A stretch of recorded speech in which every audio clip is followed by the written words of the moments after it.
I got her. Hashtag young gang. You did, but yours was much more dramatic than mine. Was it? Mm-hmm. Maybe I started off faking it and then it triggered a real one. Perhaps. Yeah. Well, honey, are you ready for more Bible learning? I am ready. Well, all right, let's get on to learning now. If you don't remember last time, which today we're going to be going over 2 Kings 23, Jerry 22 to 26, and 2 Chronicles 35-36. Jeremiah, by the way. Jerry. Okay. Last time, Josiah stripped naked and had his hillbilly priest go on a rampage. This time, the king of Egypt is going to decide to throw his big dick Josiah's way. And the king of Egypt, or Pharaoh, sent a chill the fuck out message to Josiah. Josiah then was all like, nah, dude, come on, bro. And then the Pharaoh yeeted Josiah. And that's the end of Josiah. He fucked him up. And then Jehoahazo becomes king. Jehoahazo. It sounded like you're saying Joe has a hoe. Mm-hmm. Mm-hmm. That's what I said. Yep. So I thought. Jehoahazo does evil and ungodly things in front of the Lord. Probably the what you would find in the dark recesses of the internet kind of thing. Then the Pharaoh captured Jehoahazo and took his ass off to Egypt, and then the Pharaoh ransomed his ass. Now this Pharaoh, his name was Nacho. I don't know why. Well, I mean, it wasn't. Oh. Well, Nacho chose a replacement king as a puppet government. Nacho then changed the king's name to Jehoiakim. And then Jehoiakim did evils in front of the Lord, evil and ungodly things, just like Jehoahazo. When you say J-Hoy, I can't help but think Jai-Ho. You know the song Jai-Ho? No. You don't? Oh, well, after this is over, we're going to listen to it. Oh, okay.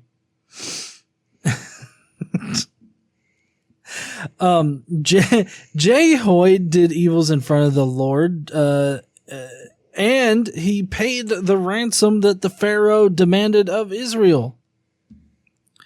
In order to do this, Jehoiakim raised the taxes on the people in order to get, the ransom money, which they were none too pleased with.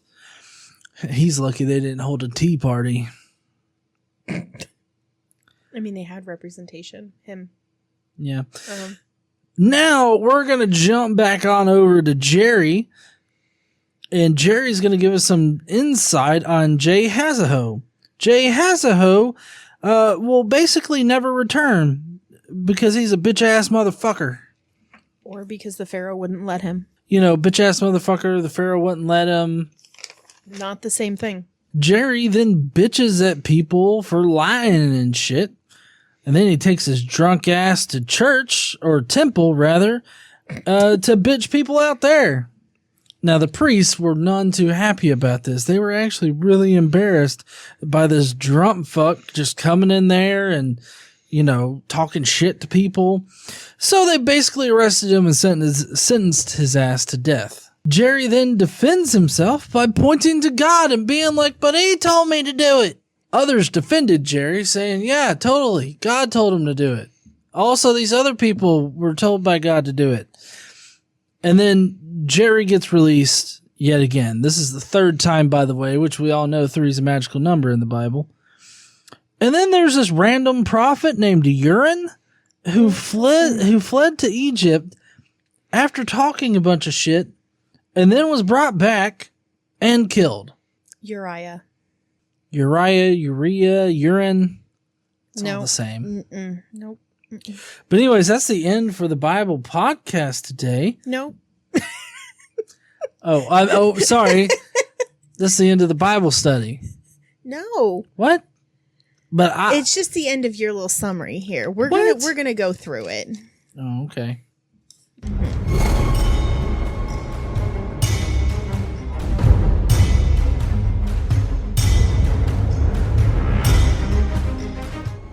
What's up, heathens? How y'all doing? Well, apparently, I got a few things wrong. Yes. Mm-hmm. In the beginning. Just a few things. But Jerry definitely gets arrested, nearly killed, and he definitely uses God as a shield. All that happens.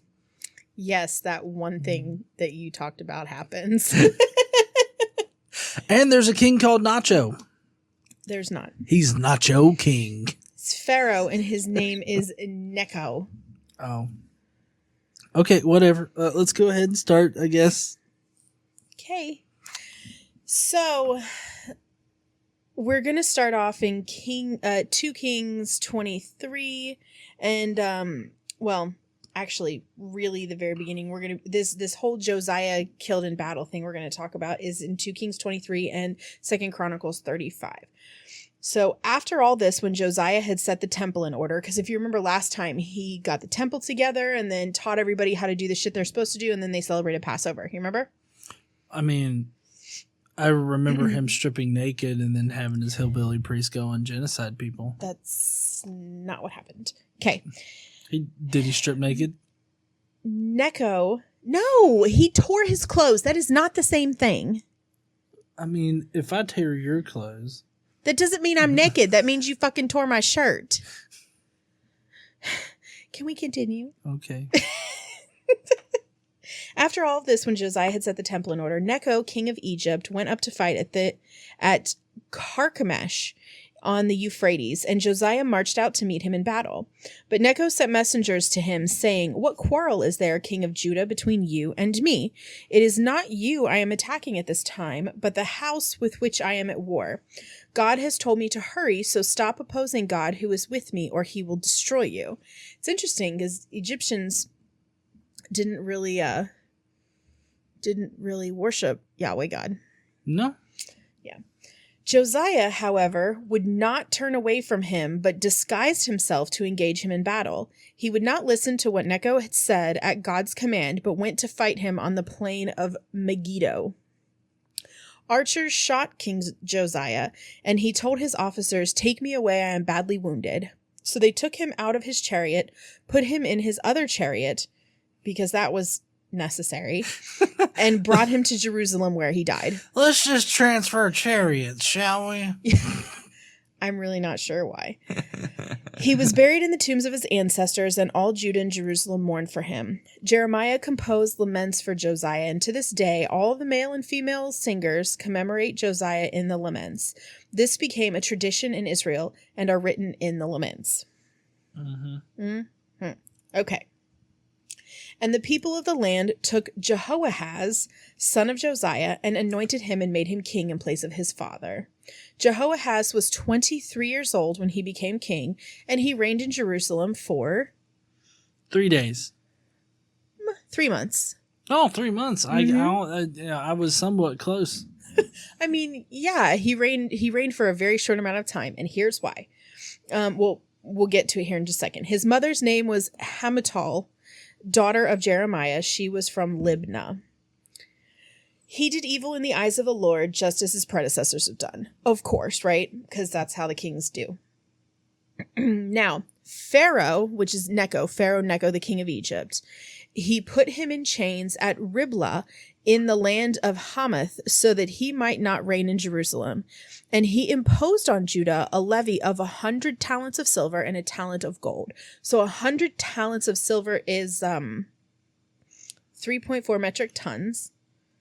And a talent of gold is about 75 pounds. I realize I mixed the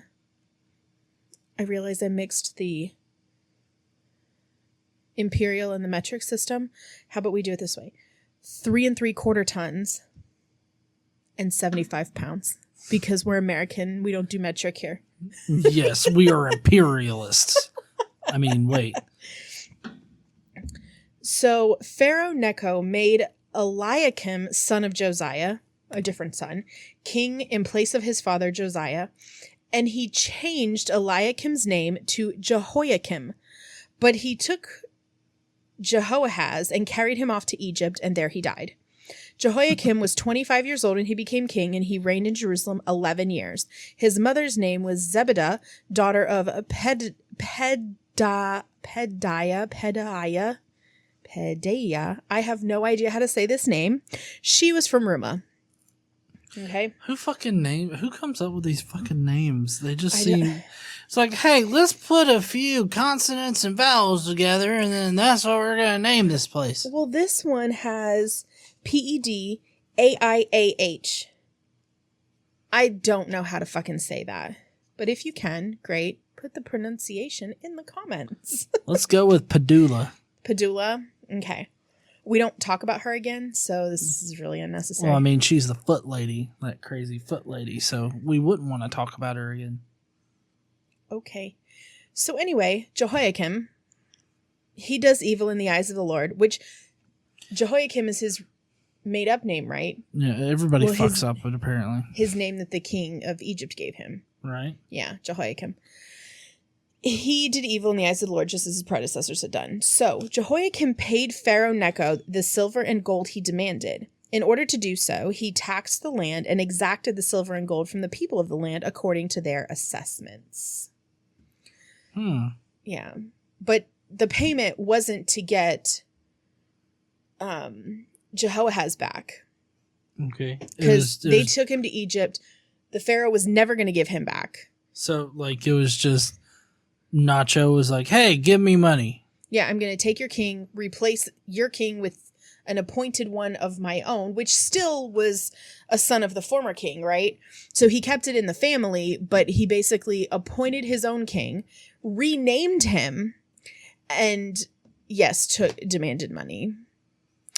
And did Nacho like conquer them at all, or did he just sort of swing his big dick in town and was like, hey, taking your king, I'm naming this motherfucker right here king, and you owe me lunch money? Yeah, that's pretty much what happened. Okay. Yeah. Totally makes sense. Yeah. Obviously. Yeah. So that's pretty much what happened. And you know, the new king, Jehoiakim or Eliakim, he gave the money to him basically to keep him off their ass, and you know, was basically did kind of what he said.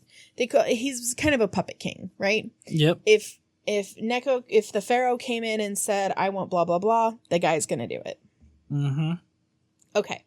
So we're gonna go back into Jeremiah now. And we're in Jeremiah 22, and he's going to give a prophecy about Jehoahaz, the king that the Pharaoh took away, right? Mm-hmm. Do not weep for the dead king or mourn his loss. Rather, weep bitterly for him who is exiled, because he will never return nor see his native land again. Now, when he's talking here about do not weep for the dead king, he's talking about Josiah. And he says, weep bitterly for him who is exiled, and that's Jehoahaz. Okay? Okay. For this is what the Lord says about Shalom, which I really don't know why we have to swap back and forth names here, but Jehoahaz is also known as Shalom. Okay. For reasons unexplained. So, for this is what the Lord says about Shalom, son of Josiah, who succeeded his father as king of Judah, but has gone from this place. He will never return. He will die in the place where they have led him captive. He will not see this land again, which that's what happens. Mm-hmm. Woe to him who builds his palace by unrighteousness, his upper rooms by injustice, making his own people work for nothing, not paying them for their labor. He says, I will build myself a great palace with spacious upper rooms.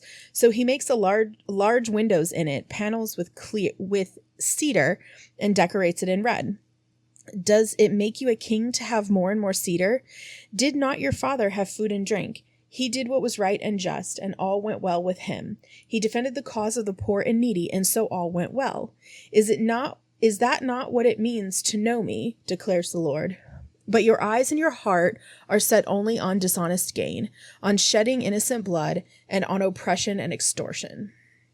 Mm-hmm. Okay, so this prophecy is kind of, well, I mean, the prophecy is really that he's not going to come back, but then he goes on to basically explain, like, y'all are unrighteousness. You're set on your bad ways because the new king, well, I mean, Jehoahaz did evil, and then so did his brother. Mm-hmm. I mean, he couldn't even do right for 3 months. No, because he's a fuck up. Yeah. So we're continuing in Jeremiah with chapter 26.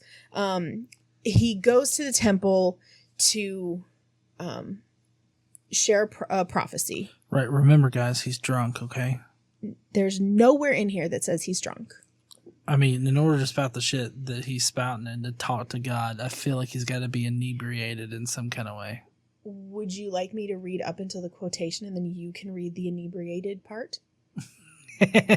Sure. Okay. Early in the reign of Jehoiakim, son of Josiah, king of Judah, this is the word that came from the Lord.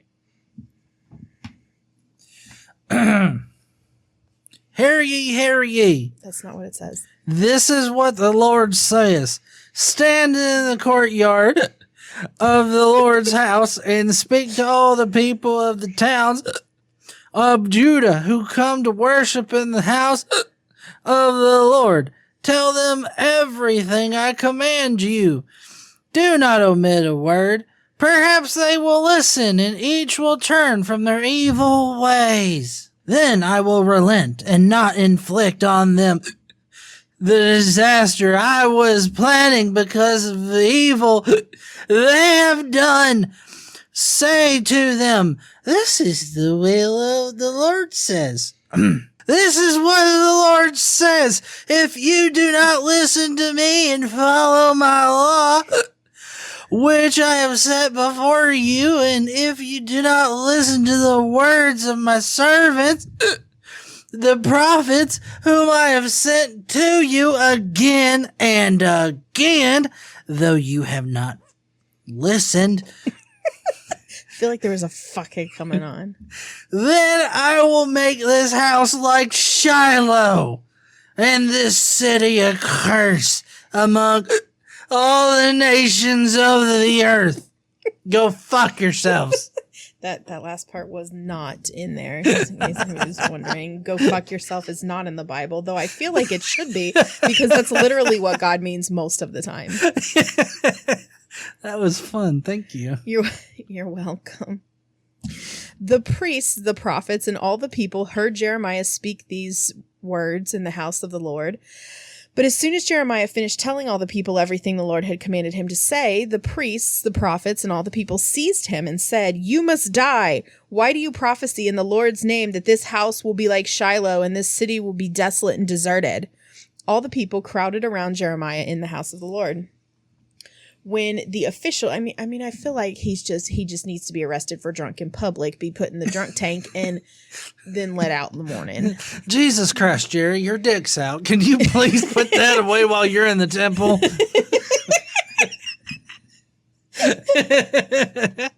Okay. When the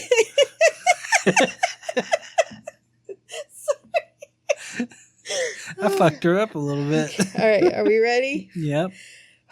Okay. When the officials of Judah heard about these things, they went up from the royal palace to the house of the Lord and took their places at the entrance of the new gate of the Lord's house. Then the priests and the prophets said to the officials and all the people, this man should be sentenced to death because he has prophesied against this city. You have heard it with your own ears.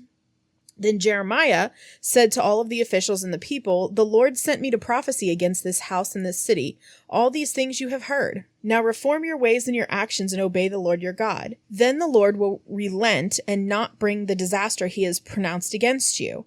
As for me, I am in your hands. Do with me whatever you think is good and right. Be assured, however, that if you put me to death, you will bring the guilt of innocent blood on yourselves and on this city and on those who live in it. For in truth, the Lord has sent me to you to speak all these words in your hearing. Then the officials and all the people said to the priests and the prophets, this man should not be sentenced to death. He has spoken to us in the name of the Lord our God.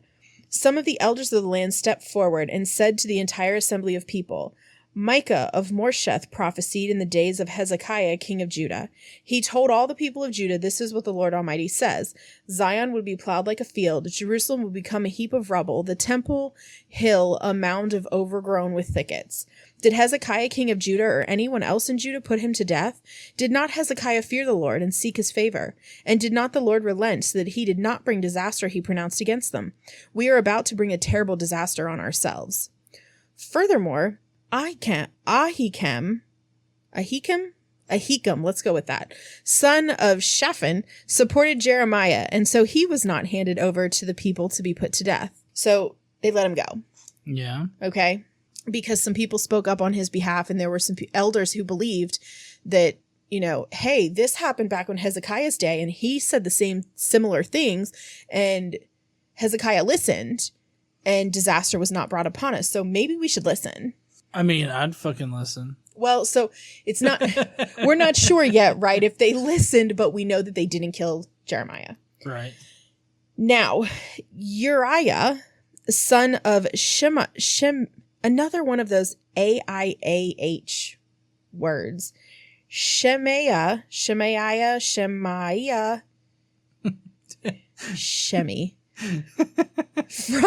From Kiriath Jearim was another man who prophesied in the name of the Lord. He prophesied the same things against this city and the land as Jeremiah did. When King Jehoiakim and all of his officers and officials heard his words, the king was determined to put him to death. But Uriah heard of it and fled in fear to Egypt. King Jehoiakim, however, sent Elnathan, son of Abkor, to Egypt along with some other men. They brought Uriah out of Egypt and took him to King Jehoiakim, who had him struck down with a sword and his body thrown into the burial place of the common people. So they didn't kill Jeremiah, but they did kill Uriah for exactly the same thing. Mm-hmm. So that's actually the end of today's Bible study. Oh, really? Tomorrow, well, not tomorrow, but can I put in to be the prophetic voice from now on? Why don't you ask the people? Did you like GE as drunk GE as the prophetic voice Jerry? Of Jerry? Well, of Jerry, but Jerry? I mean, it was God speaking through him. I feel like you got to be inebriated in some kind of way. Okay, so that's fine. I feel like the people would like that. Yeah. Yeah. Let us know in the comments down below if you want to hear me go all drunk again for Drunk Jerry? Yeah. Okay. Drunk Jerry. Okay, so if y'all want Jerry to prophecy drunk through GE, you just let us know. Okay, so next time on the Bible, Jeremiah is going to prophesy judgment against Egypt. Okay, so he's going to talk about how there's a defeat coming for them. He's going to talk about Babylon and their interaction with Egypt and what happens between Babylon and Egypt. Mm-hmm. And he's going to reassure Judah, basically, don't be afraid. We're going to find out why next time. The Philistines are definitely in jeopardy. So he's going to prophesy about this. So basically, the entire next time is Jeremiah prophesying, almost all of it. Oh, so, wow. Yeah, it's not too long next time, but that's what we're going to talk about. Okay. And then the next time after that, we're going to have a person named Habakkuk. Habakkuk. Habakkuk. So that'll be fun. Hababukaki? No, we're not going to go there. Oh, okay. Yeah, we're going to have to come up with a different name for him. Okay. Well, you are, because I don't come up with it. You do. I'm just not that clever. Okay. All right. Well, next time we're going to get to Habakkuk. That's the time after. Oh, that's the time after. Shit. Anyways, if you want to hear more about the Bible, then I guess you'll have to tune in next week. For Jeremiah's judgment against Egypt. Yep. Jeremiah seems to do that a lot. Well, just prophecy. Just judgment is what I meant. Yeah. He's a pretty judgy bastard. So if you want to hear Jeremiah be a judgy bastard again against Egypt, then we'll see you guys next week.